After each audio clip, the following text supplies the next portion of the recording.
Hamı haqdan danışır.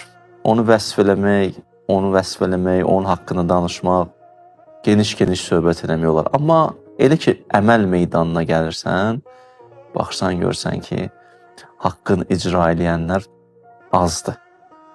Yəni, o danışanlar qədəri deyil.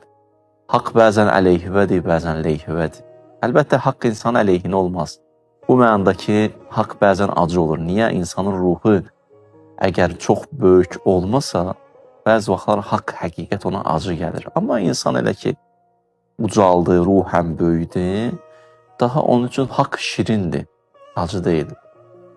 Həlavətul iman, hədislərdə keçib imanın şirinliyi var. Bəli, bəzi hədislərdə keçib inkənə murrən, bəzi vaxtlar haqq acıdır. Necə ki, məsələn, dərman acıdır, amma insanın sağalması üçün labüddür.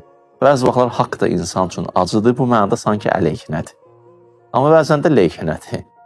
Buyurur ki, haqqın xüsusiyyəti budur.